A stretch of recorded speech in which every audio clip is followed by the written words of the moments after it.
The Mongols attacked true and swiftly. The Russians quickly began defending. The destructive Battle of Kulikovo that changed Rus history is about to begin.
Hello everybody, I am the History Builder, and today we're going to examine the Battle of Kulikovo, which is basically part of the Rus-Mongol Wars. And this battle would unite the Rus, and eventually, a century later, this would make the existence of the Russian Empire inevitable. Kievan Rus was under Mongol tribute and had to pay a tribute which required a lot of funding from the Rus Principalities. Well, this hurt Russia's economy bad, and so they needed somebody. And this man was Saint Dmitry Donskoy, and Donskoy means of the dawn. Dmitry Donskoy, or Saint Dmitry Donskoy, whichever one you want to call him, it doesn't really matter, saved Russia economically and paved the way for Russian independence in the impending Battle of Kulikovo. Now, to understand everything that occurred before the battle, we must first understand the politics. Mamai was not the Khan. He was basically the Khan, but he could appoint other Khans. But technically, Mamai was the Khan of the Golden Horde, which became the White Horde. Toktamish would take back the White Horde and make it the Golden Horde after the Battle of Kulikovo, which we will not cover in this documentary, but in another video. Apparently, the battle started because of Dmitry Donskoy's refusal to pay the tribute. This would spark and ultimately, cause Kulikovo and everything that followed.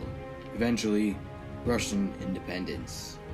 The Rus had been under Mongol rule for more than a century, starting at about the late 1200s, or early to late 1200s, somewhere like 1230s, I'm pretty sure, 1250s. The Rus became increasingly under Mongol rule, so much that they were forced to pay tribute.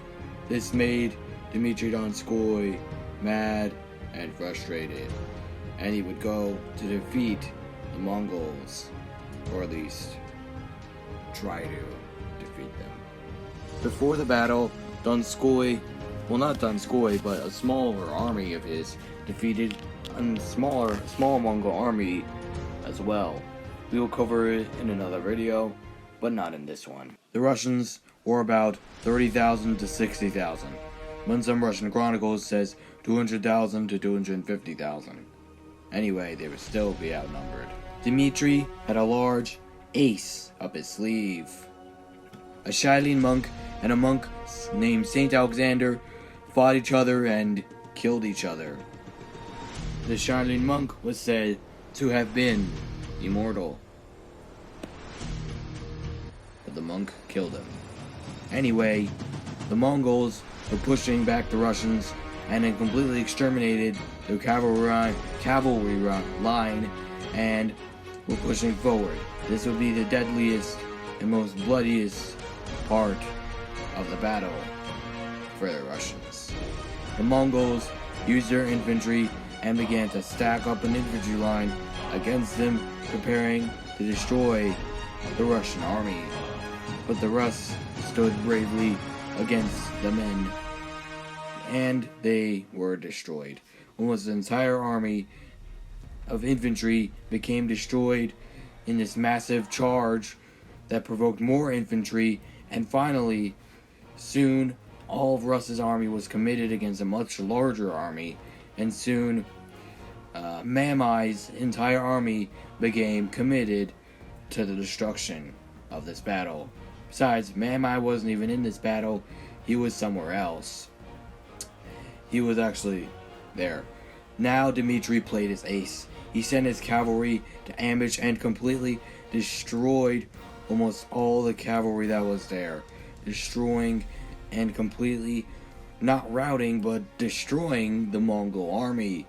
This would be a dastardly defeat as they became almost completely destroyed and almost completely routed as several men died in the deadly process. These men, only a few men survived the deathly battle. Only a few Mongols, survived.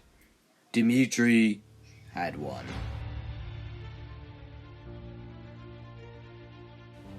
The effects of the battle were basically disastrous for the Mongols, as Mamai was defeated by Toktamish, and the Rus became united after the Battle of Kulikovo.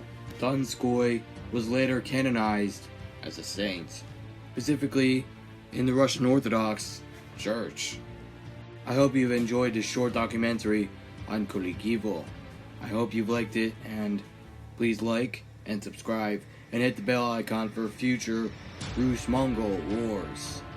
See you next time. This is Distributor saying goodbye.